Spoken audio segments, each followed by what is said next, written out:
say he's probably the best dressed comic you're going to see tonight. Put your hands together for Mr. Christopher Wilson, everybody. Christopher!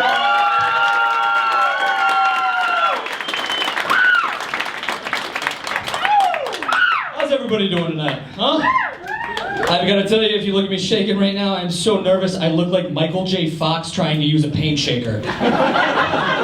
Thank you for laughing and not booing. I'm not the one that gave him Parkinson's. That was fate. Who's drinking tonight? That's why I do that joke. I love the cheap pop. It's not a joke. I just want to hear you cheer, and I don't hear any boo, which means my ex-girlfriend's not here tonight. That's an irrational fear since tube socks cannot actually get a driver's license. I actually mean anklets. It's sad.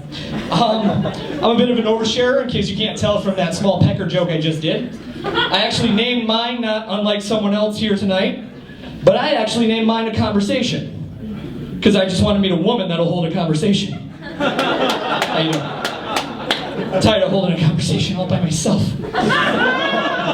I was at work the other day and I saw a good-looking girl and I thought maybe she'd hold a conversation, but I only saw her from the back. So I had to walk around to the front and see what she looked like. And from the back was great. And when I walked to the front, I like to start down and work my way up to the main events, if you know what I'm saying. And everything was looking good, man. Everything was looking good. Great body, nice butt, slim, toned tummy. Got to here, good face. Up here though, not forehead, 5 head. You could have shown a drive-in movie on this thing. And I thought, wow, yeah, she's cute except for that freakish skull. And then I thought, Christopher Wilson, your parents raised you better than that.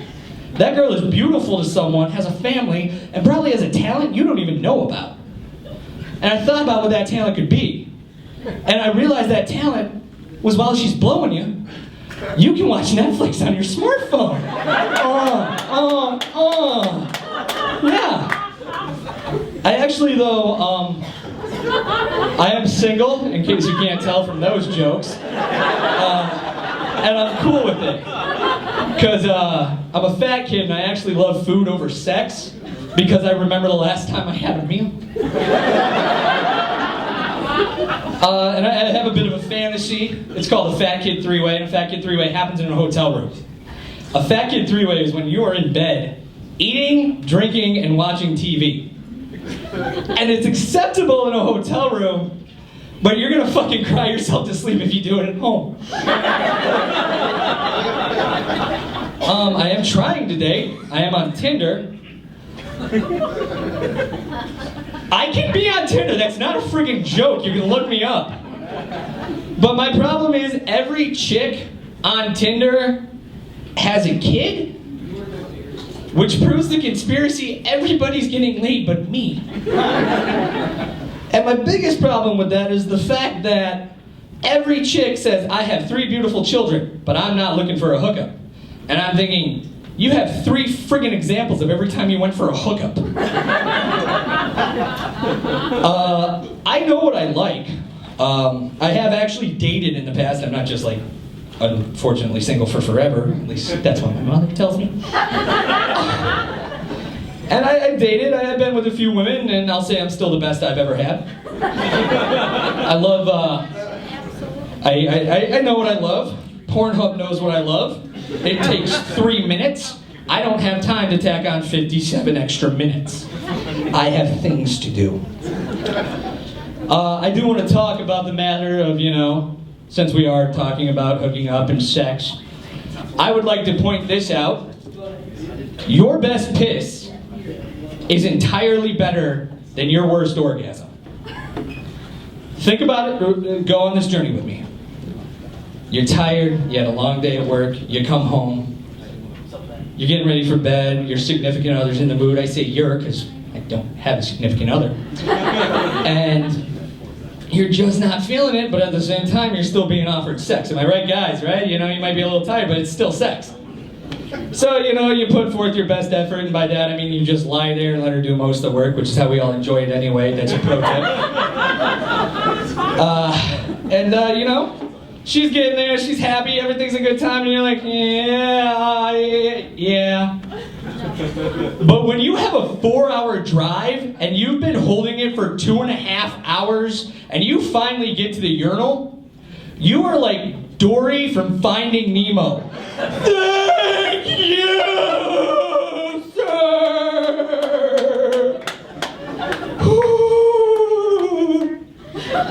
Oh.